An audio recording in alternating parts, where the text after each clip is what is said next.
In this video, we're going to take a look at double-digit subtraction, where you have to do some borrowing. Or in some scenarios, they will refer to the borrowing as regrouping the numbers. Okay, either or, doesn't matter. So up to this point, you've been subtracting big number, take away smaller number, right? So you might have questions like this: 58 take away 32. Okay, and just like always, you will start in your ones column. When you're done with those, then you go on to your tens column, right? So let's start in our ones column. So you have, actually, let me take a look a little more closely at this. When you're subtracting, it does matter which number you start with, okay? So you'll always go top number. In this case, it's 8, right? And you're taking 2 away. You have 8, and you're taking 2 away. So 8, take away 2, leaves you with 6. Okay, once you're done that, then you can go on to your tens column. And again, top to bottom, always, always, always. So here we have 5, and we're taking 3 away, and that leaves us with 2. So our answer is 26. Okay, so nothing tricky at all. All you have to remember in these scenarios is that it's top, take away bottom. Okay, and it will always be like that. But in this question, there is no borrowing. Okay, that's what we're going to take care of next. So let's throw up another question. I just say throw up. Okay, we're going to go, we'll stick with the 50s. We'll go 52, take away 20, 24. Okay, and as I mentioned in the other question, well, a couple things. We're going to start at in our ones position always when we are doing our subtracting. So, and we start top to bottom. So we go 2, take away 4. So think about that for a second though. I have 2. Put up 2 fingers. Now take 4 fingers away. Can you do that?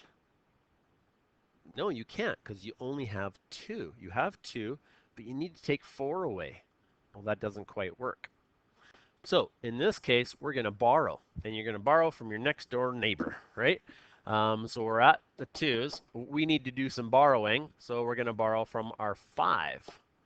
We're going to borrow something from them. So we're going to take one of the 10s away. So if we take 1 away from the 5, that makes it a 4 instead. And we bring that 1 over, or that 10, and we put it right there. So that means that this is now not 2, but it's 12, because we just added a 10 to it. So that's 12 take away 4. So now do 12 take away 4. 1, 2, 8. So that gives us 8. Okay. Now we go over into our next column, and instead of having 5 here, what do we have? We have our 4. We have 4 instead. So now we have 4, and we take 2 away. 4 take away 2 leaves us with 2. Okay, so just look at that for a second. Okay, we couldn't take 4 away from 2. That's the dilemma. And that's what we always have to recognize, is that we can't do that. In those cases, we will always borrow from the next digit over. Okay, let's take a look at another one. That was pretty fast and furious, but let's do it again. Okay, let's start with a 60. Let's go 64. Take away 27. Right now, you should be looking at those numbers and be going, well, there's a 4. I can't take 7 away from 4. So you should be in, I'm going to do some borrowing here. Sure. Okay, as always, we start in our ones position. And we go 4. Okay, you have 4 fingers, 4 cookies, 4 whatever. But it says you have to take 7 away. Can you take 7 away from 4? No, you cannot. You cannot take that away, right? So what we have to do first is we have to do something with this 4. So we have to borrow. We have to make it bigger. So we borrow from our next digit over, that's the 6, right? And remember that 6 is 6 tens, it's really a 60. So we're gonna take 110 away from there. So that leaves us with 5 over here. And we take that 10 over and we put it right there. So now we have, instead of 4, we have 14. Now we go 14 take away 7. If you know your doubles, you know that 14 take away 7 gives you 7. Okay, so 14 take away 7 is 7. Now we can go over here. We've got our 5. Again, it's always top to bottom. 5, and we take 2 away. That leaves us with 3. There's your 37 is the answer to that one. Okay, I'm going to do one more, except this next one, I'm going to pause and let you hack away at it. So let's go 85 minus 37. Did I just use that number? Doesn't matter. Okay, so 85 take away 37. Okay, I'm not going to say anything. I'll let you go for it. So pause the video, jot it down, and give her. Okay, let's see how you did. And again, if you make a mistake, it doesn't matter, right? We're just learning. Practice makes perfect. You might have to watch this video a few times before it clicks. And maybe there's some other videos you could watch for review. Okay, so we're in the ones column, right? And we're going to start with a 5 because it's up top. 5, and we're going to try and take 7 away.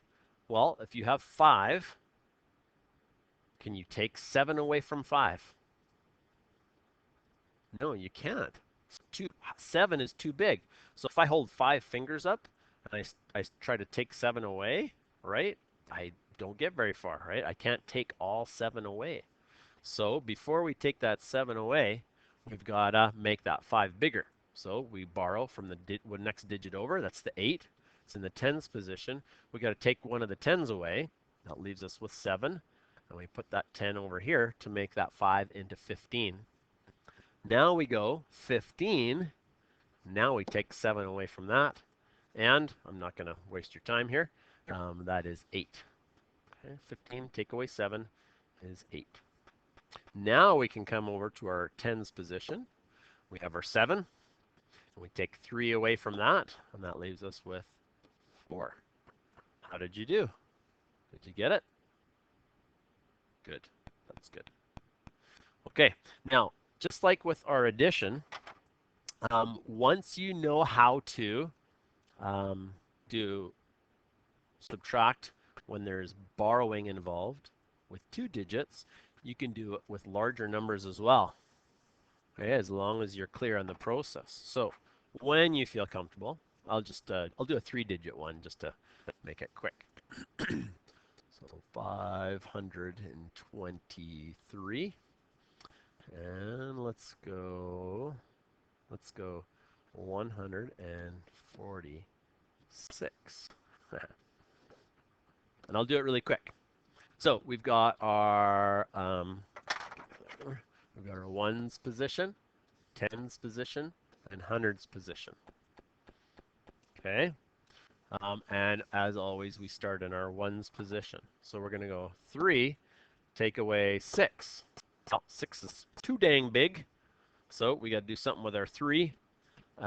We got to borrow. And we're going to borrow it from the next digit over. That's our 2, our 2 tens. We're going to take one of those away. Leaves us with 1 there. We put one of the tens over there.